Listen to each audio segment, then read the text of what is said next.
Everyone, स्वागत है आपका यूट्यूब चैनल नीतीश एजुकेशन 27 पर। फ्रेंड्स, मैं इस चैनल पर UGC net paper first and paper 2 education की तैयारी करवाता हूं। साथ ही साथ all over India PhD admissions and all type of teaching vacancies like professor, associate professor, assistant professor. साथ ही साथ एनटीए यूजीसी नेट से रिलेटेड किसी प्रकार के रेगुलर अपडेट्स आप लोगों को देता रहता हूँ। तो मेक श्योर आप लोग चैनल को जरूर सब्सक्राइब, लाइक एंड शेयर कर लीजिए। स्टार्ट करते हैं।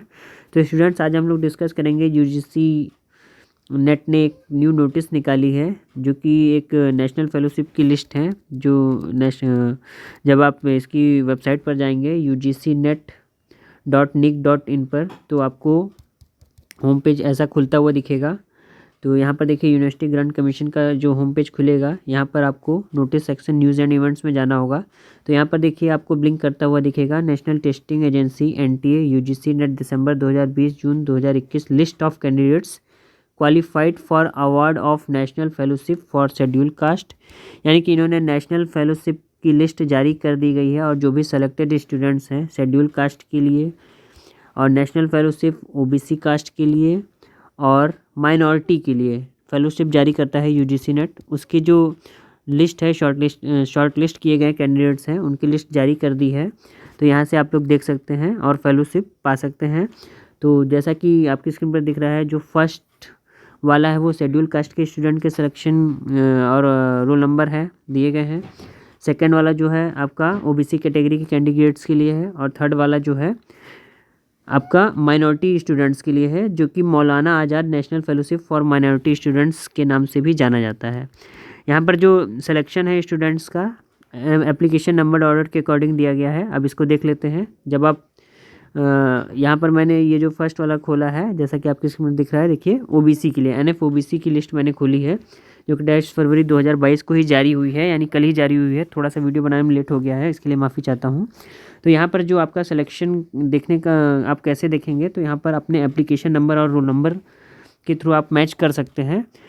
और ये बताना चाहता हूँ कि ये फेलोशिप दी किसे जाती है। जो लोग जेआरएफ क्वालिफाई नहीं होते हैं, जेआरएफ के आसपास होते हैं, जैसे मान लीजिए 1-2 नंबर से उनका जेआरएफ रुक गया या थोड़ा वेरी करता है, तो एनटीए ने ऐसा क्राइटेरिया बनाया, ऐसा फार्मूला बनाया है कि नियर अराउंड जेआरएफ वाले जो होते हैं, उनमें से कुछ कैंडिडेट्स को सेलेक्ट किया जाता है एससी कैटेगरी के, ओबीसी कैटेगरी के और माइनॉरिटी कैटेगरी के स्टूडेंट्स को सेलेक्ट किया जाता है। नेशनल फेलोशिप अवार्ड पाने के लिए नेशनल फेलोशिप दी जाती है। ठीक है, तो जैसा कि आपकी स्क्रीन में दिख रहा है, ये ओबीसी कैटेगरी के लिए फेलोशिप की लिस्ट है, जिसमें एप्लीकेशन नंबर और रोल नंबर दे रखा है। इसी तरीके से दूसरी जो लिस्ट है, Maulana Azad national fellowship for minority students. अब माइनॉरिटी स्टूडेंट्स में जब आप देखेंगे, यहाँ एप्लीकेशन नंबर, रोल नंबर और माइनॉरिटी में जैसे जो हमारे देश के सिख हैं, मुस्लिम्स हैं, बुद्धिस्ट हैं, है ना, इसी तरीके से क्रिश्चियन है, ये सारी और जैन है, ये सारी जो कास्ट हैं, ये सारी जो रिलीजन है माइनॉरिटी में आते हैं इंडिया में। तो ये माइनॉरिटी की लिस्ट है। नेक्स्ट लिस्ट अगर हम देखेंगे, तो ये है आपका एससी कास्ट के स्टूडेंट्स के लिए, यानी शेड्यूल कास्ट स्टूडेंट्स, एनएफएससी जिसे हम बोलते हैं, और उनका भी यहाँ एप्लीकेशन नंबर और रोल नंबर दिया है। तो जो तीनों लिस्ट हैं, ये कल ही जारी हुई हैं, 28 फरवरी 2022 की हैं। ठीक है, तो इस लिस्ट में अपना नाम देखने के बाद अब करना क्या होगा, कुछ क्वेश्चंस हैं आप लोगों के मन में डाउट होंगे, उसको मैं क्लियर करना चाहता हूँ। जैसे हाउ टू गेट, यानी कैसे इस फेलोशिप को पाएंगे। दूसरा है हाउ मच, कितनी मिलेगी। तीसरा है अगर आपका शॉर्टलिस्ट नहीं हुए, ऐसे स्टूडेंट जो शॉर्टलिस्ट नहीं हुए या जो ईडब्ल्यूएस कैटेगरी के स्टूडेंट्स हैं, उनके लिए क्या ऑप्शन है, तो वो क्या करें। और चौथा क्वेश्चन जो आपके मन में होगा, वो होगा कि क्या ये जेआरएफ के बराबर है या नहीं, मतलब फेलोशिप कितनी मिलती है, या क्या डिफरेंस है दोनों में। पांचवा क्वेश्चन आपके मन में होगा, if you are shortlisted in both, यहाँ TH है, both minority and SC category, then can we get both fellowship. यानी अगर आप एक साथ 2 फेलोशिप के लिए चुने गए हैं, तो क्या आपको दोनों मिलेगी या कोई एक मिलेगी। तो सबसे पहले क्वेश्चन का जवाब जानने की कोशिश करते हैं। सबसे पहले हाउ टू गेट, कैसे मिलेगा। तो एक बार आप अपने, जब आपका नाम आ जाएगा इस लिस्ट में, ठीक है, national fellowship for OBC, SC and minority, ये जो 3 लिस्ट अभी मैंने दिखाई हैं, 3 PDF, उसमें से किसी में भी अगर आपका नाम आ जाएगा, तो आपको सबसे पहले करना क्या होगा, पीएचडी में एनरोल्ड होना होगा। ठीक है, पीएचडी में एडमिशन लेना होगा या एमफिल में एडमिशन लेना होगा। यानी सबसे पहले आपको जो है एनरोल्ड होना होगा पीएचडी या एमफिल कोर्स के लिए। उसके बाद क्या करेंगे आप, उसके बाद आप आवेदन करेंगे, अपना सर्टिफिकेट लगाएंगे जो भी दिया जाएगा एनटीए की ओर से, और फिर आपका लिंक हो जाएगा खाता नंबर, फिर आप फेलोशिप के लिए एलिजिबल हो जाएंगे।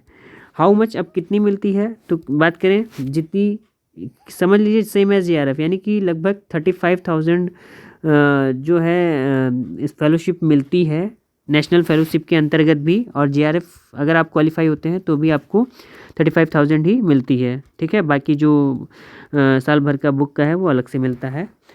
अब आगे अगर हम बात करें, ये हुआ हाउ मच यानी कितनी मिलती है। नेक्स्ट अगर हम बात करें, अगर आप शॉर्ट लिस्ट नहीं हुए देन व्हाट टू डू, यानी कि इन तीनों लिस्ट में अगर आपका सिलेक्शन नहीं हुआ है, या मान लीजिए आप EWS कैटेगरी से बिलोंग करते हैं, तो उनके लिए क्या ऑप्शन है, तो उनके लिए एक ऑप्शन है ICSSR यानी Indian council of social science research. ये भी जो है अपनी फेलोशिप प्रोवाइड कराता है, और इस फेलोशिप के लिए आप आवेदन कर सकते हैं EWS कैटेगरी के स्टूडेंट्स जो हैं वो, और साथ ही साथ जिन्हें नहीं मिल पाई है वो इसमें आवेदन कर सकते हैं। और यहाँ पर ICSSR में जो स्कॉलरशिप है वो JRF के बराबर नहीं है, वो नेशनल फेलोशिप के बराबर नहीं मिलती है, लेकिन हाँ फिर भी अच्छी खासी फेलोशिप मिलती है, लगभग 20 से 25 हज़ार के बीच में यहाँ पर भी आपको फेलोशिप मिल जाती है। ठीक है, तो ये था थर्ड क्वेश्चन आपका। अब फोर्थ क्वेश्चन है, इसकी इक्विवेलेंसी क्या है, यानी कि सेम एज JRF और नॉट। तो अगर हम मनी के रिस्पेक्ट में बात करें तो सेम एज JRF है, यानी JRF क्वालिफाई करके आपको जो फेलोशिप मिलती है वो भी 35,000 ही मिलती है, 35 के। और नेशनल फेलोशिप में जब आपका नाम आता है, जब आप नेशनल फेलोशिप में सेलेक्ट होते हैं, तो भी आपको जो फेलोशिप है 35,000 ही मिलेगी। केवल मेन डिफरेंस यहाँ पर ये है कि जैसे आप JRF के बाद जब आप SRF के लिए आगे बढ़ते हैं तो आपको कोई अलग से एग्ज़ाम नहीं देना होता है। ठीक है, लेकिन नेशनल फेलोशिप से अगर आप सेलेक्ट होते हैं तो आपको SRF के लिए एक एग्ज़ाम देना होगा, तब आप SRF के लिए एलिजिबल होंगे। यानी कि अगर आप JRF क्वालिफाई हैं तो आपको SRF सीनियर रिसर्च फेलोशिप पाने के लिए कोई भी एग्ज़ाम नहीं देना होगा, डायरेक्ट फॉर्म भर के आप एलिजिबल हो सकते हैं। लेकिन अगर आप नेशनल फेलोशिप के थ्रू जाते हैं तो आपको SRF कैटेगरी में जाने के लिए एक एग्ज़ाम देना होगा। फिफ्थ क्वेश्चन है यहाँ आपका, if you are shortlisted in both minority and SC category then can we get both fellowship. यहाँ पर ये लिखा है कि अगर आप दोनों कैटेगरी में, या आपका 2 बार नाम आ गया है लिस्ट में और दोनों में आप सेलेक्ट हुए हैं, चाहे मान लीजिए आप माइनॉरिटी हैं, साथ ही साथ माइनॉरिटी में भी आप SC कैटेगरी से बिलोंग करते हैं या OBC कैटेगरी से बिलोंग करते हैं, तो आपका अगर सिलेक्शन हो गया है, एक साथ 2 में नाम आ गया है, तो आप क्या करेंगे। तो इसका सिंपल सा सॉल्यूशन यही है कि आपको किसी एक में ही एनरोल्ड होना होगा, आप एक को एक साथ 2 फेलोशिप नहीं दी जाएगी। तो आपको जो है कि किसी एक फेलोशिप को ही चूज़ करना होगा, चाहे आप माइनॉरिटी कैटेगरी से चूज़ करिए, चाहे आप SC कैटेगरी से, चाहे OBC से। ठीक है, एक साथ 2 एक फेलोशिप आप नहीं पा सकते हैं। और ये बेसिक डिफरेंस था, ये बेसिक क्वेश्चंस थे इसको लेकर।